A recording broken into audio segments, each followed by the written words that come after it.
Welcome back to Let's Play Kanon, Standard Edition for the PC. The last episode, we found out Makoto is a fox spirit. It's a very, very far-fetched story, but let's not let that get in the way. Because she'd been there before, and she couldn't face such a parting for a second time. Her quivering shoulders tell a clear story. Even the memory of such sadness is clearly agony. I am sorry. She's crying. There are no tears, but she's crying.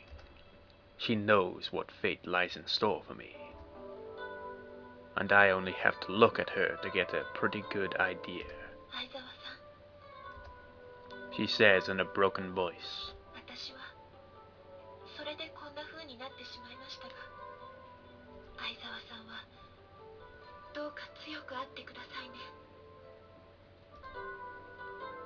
How she ended up? She must be referring to her introversion and endlessness. I barely know her. I don't know what she was like before she went through this. I don't know how she has changed. But she must have, after that. I take a deep breath and then I shall. I reply as boldly and assuredly as I can, filling my voice with my gratitude. Having spoken with Amano, I'm able to calm my anxiety somewhat. Would you get the same feelings I am, Yuichi? Now you know how I must feel with my life. Bad anxiety.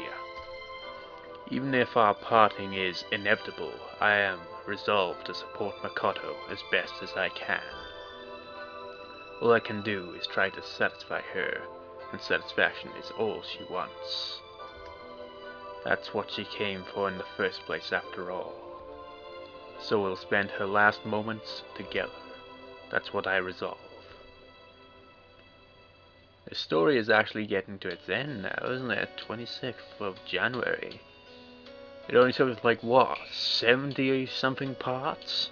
This is part 78 if I remember correctly. First thing I do at home is to determine that Makoto is still asleep. The second is to call the others into the living room. Then I explain everything. It must be obvious enough that her condition is serious. As such, I can't really expect them to sit on the sidelines and watch. And yet, that's all I can suggest they do. There's no other option. There's nothing they or anyone can do to help. Any efforts made to treat her condition as a human illness would only serve to diminish her precious remaining time. So I beg them not to try. They listen politely, but I must confess, they don't show many immediate signs of believing me. Well, honestly, if you told someone, this girl I know, she's a fox, you'd be like, oh, she's attractive, is she? No, she's actually a fox. Yeah, she must be attractive then, right? No, an animal. Oh, I didn't know that. Like, yeah, exactly. She must be an animal in the bedroom. No, no, she's a fox. You're like, then she's attractive. Oh, forget it. It'd be a bit complicated to explain something like that. When she puts it like that, even I have to concede that it isn't exactly the most credible sounding story ever.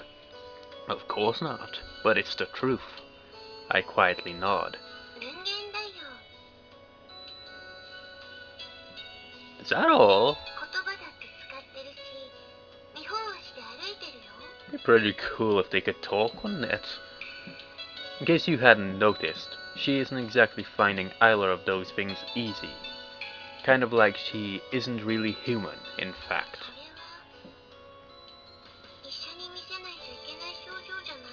Well, seeing as she's an animal, would a vet do? No! All that would do would be to waste time she could be spending with me. Akiko has said nothing so far. Now, she stands up.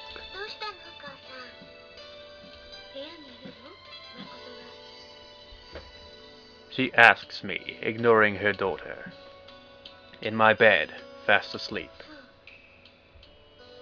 I can't tell if that's the reply she wanted to hear. Her face is, if anything, even more expressionless than usual. She leaves the room without saying more. Nayuki and I follow her.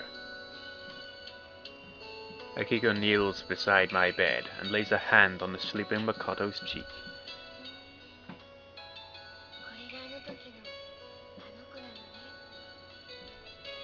This is when I realized that Akiko had known about that fox at the time, that I had looked after it here for a while, that winter.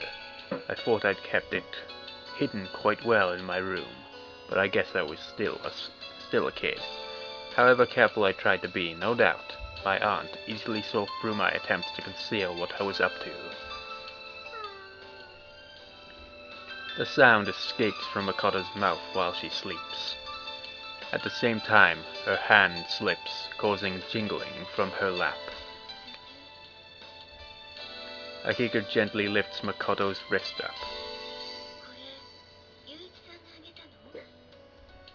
Yes.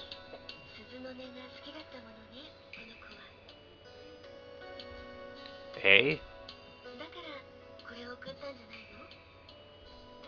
No, I only bought it because she pestered me till I gave in.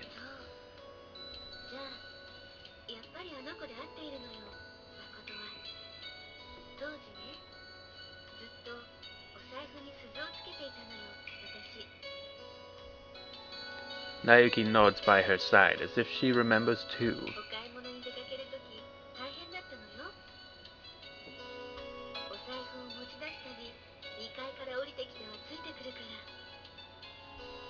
I see.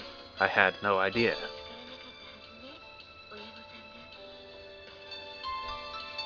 Akiko's words show that she has accepted the truth of my implausible story. But if she herself still remembers Makoto's last visit, I guess she probably feels the same way as me. No matter how unrealistic it may seem, we can do nothing but accept it when the girl before us is living proof. She gazes at Makoto's face for a while, then abruptly stands up.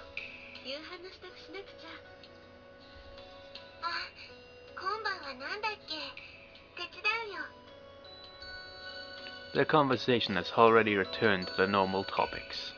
Looking at those two, I can't help but be grateful. They have created the best situation I could have hoped for.